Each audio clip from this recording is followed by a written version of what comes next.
On a ici page 175, numéro 2.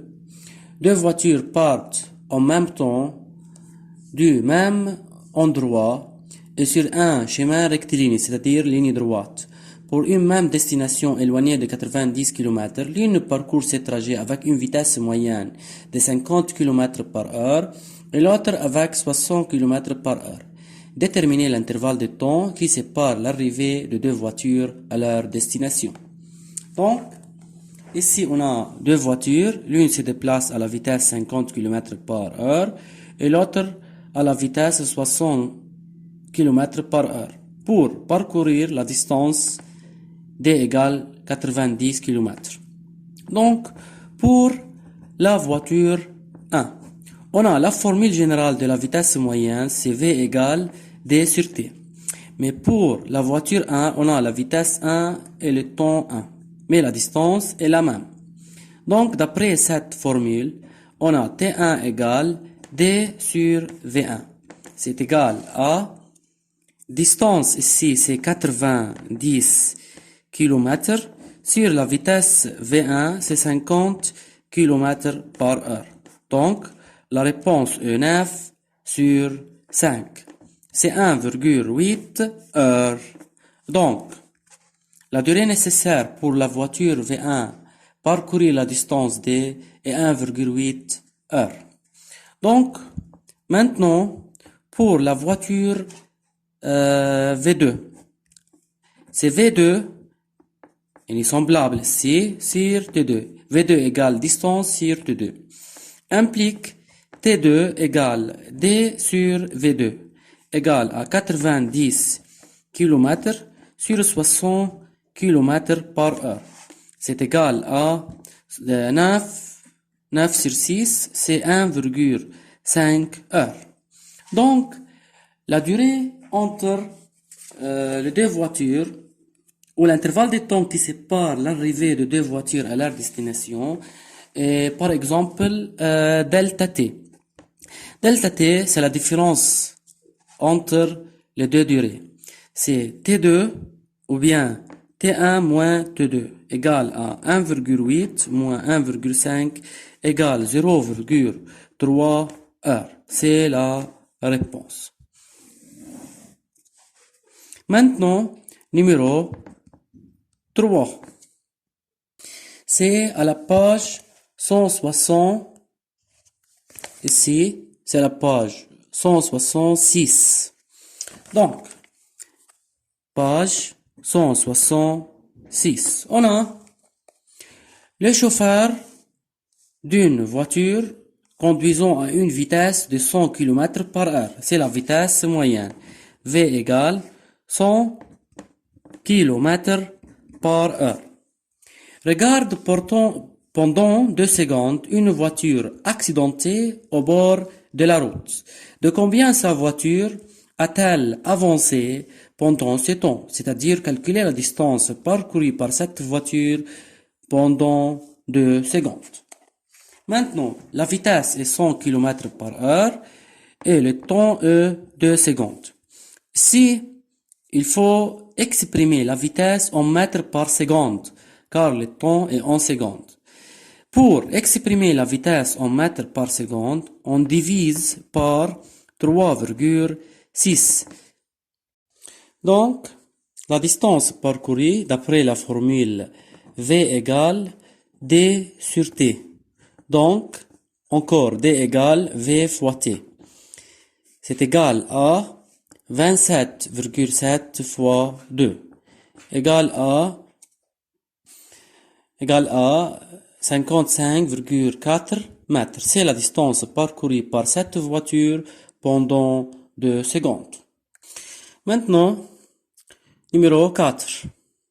Une voiture conduisant pendant 3 heures à une vitesse moyenne de 80 km par heure s'arrête pendant 30 minutes, c'est-à-dire prend un repos de 30 minutes pour se reposer.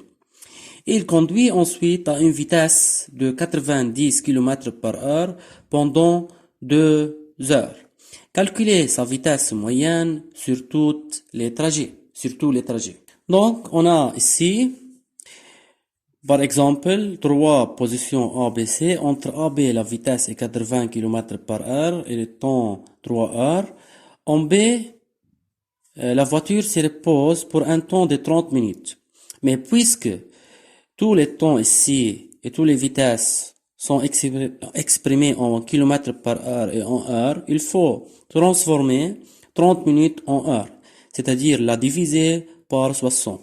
30 minutes divisé 60, c'est égal à 0,5 heures. Maintenant, pour calculer la vitesse moyenne sur tous les trajets, il faut trouver la distance totale. Maintenant, pour AB, on a la vitesse égale distance sur temps. C'est V1 égale D1 qui est AB sur T1. Donc, D1 égale V1 fois T1. C'est égal à 80 km par heure fois 3 heures. Ici égale 240 km. Même chose pour la distance BC. On a V2 ici égale 2 sur T2. Implique 2 égale V2 fois T2. C'est 90 km par heure fois 2 heures. C'est égal à 180 km. Maintenant, on a la distance D1 et D2. Donc, pour trouver la vitesse moyenne sur tous les trajets, il faut diviser la distance totale sur le temps total. Ici, on a la distance totale, c'est D1 plus D2, comme ça. Et pour le temps, il faut prendre en compte toutes les durées, c'est-à-dire T1, T2 et la durée du repos. C'est T1 plus T2 plus T'. Donc, égal à D1 plus D2, c'est 420 km sur la durée totale, c'est 5,5 heures.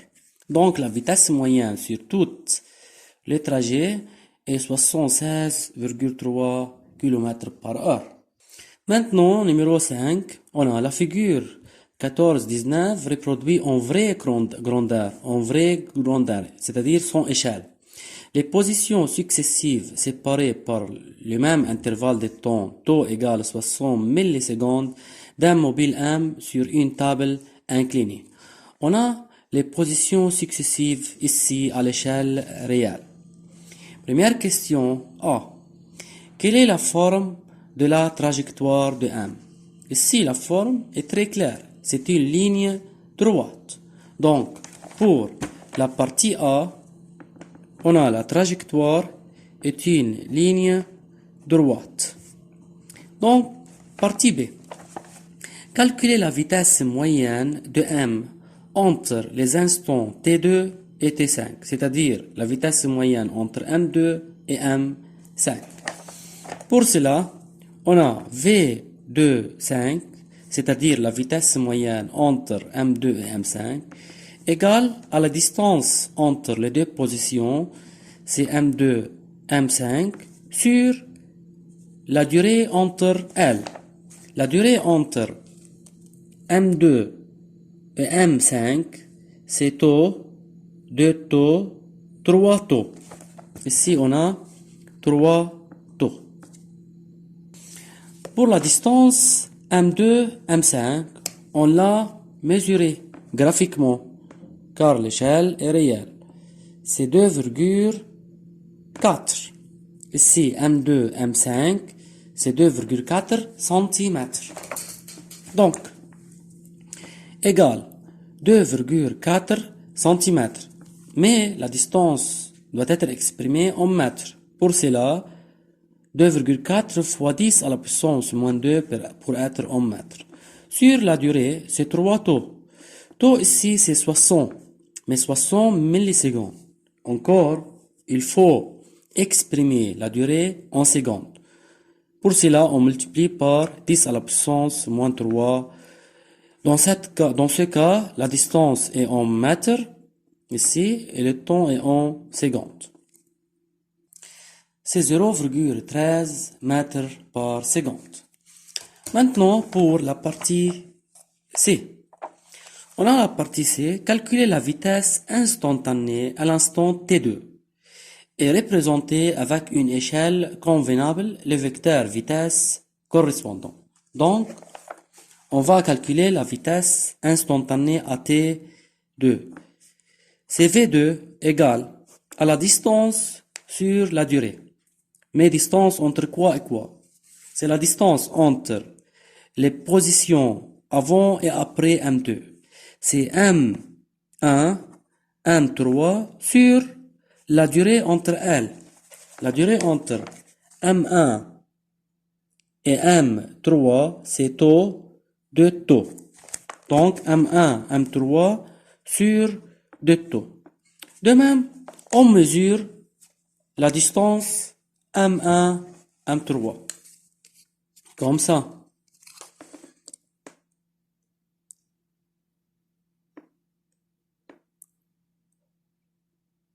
C'est 1,3.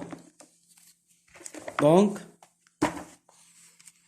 1,3 mais centimètres. Donc, fois 10 à la puissance moins 2 pour être en mètres. Sur la durée, c'est 2 fois 60 fois 10 à la puissance moins 3 pour être en secondes.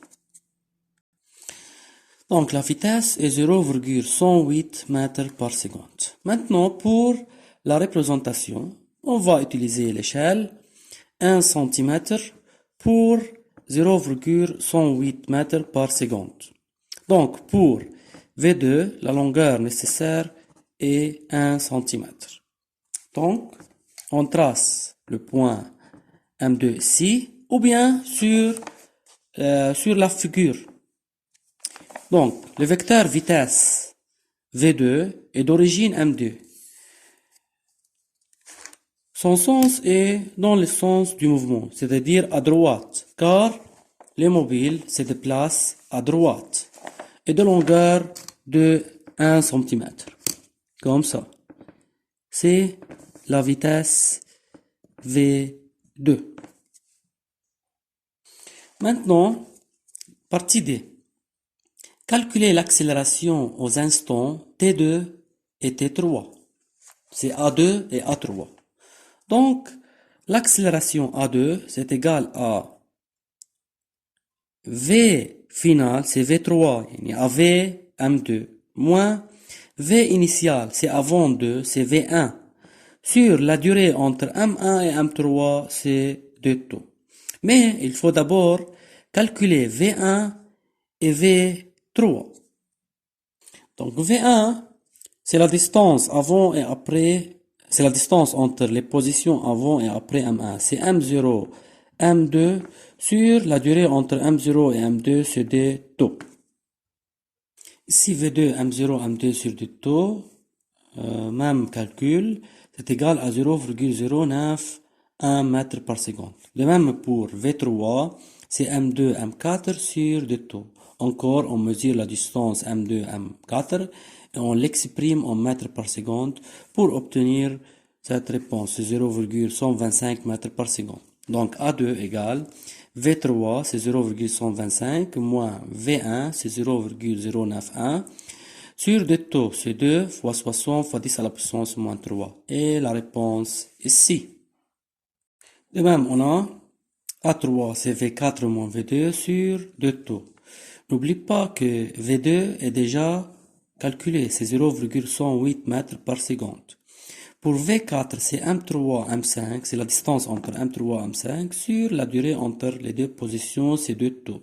La réponse de V4 est 0,14. Donc, A3 égale à 0,14 moins 0,108 sur 2 fois 60 fois 10 à la puissance moins 3. Et la réponse est 0,26 mètres par seconde.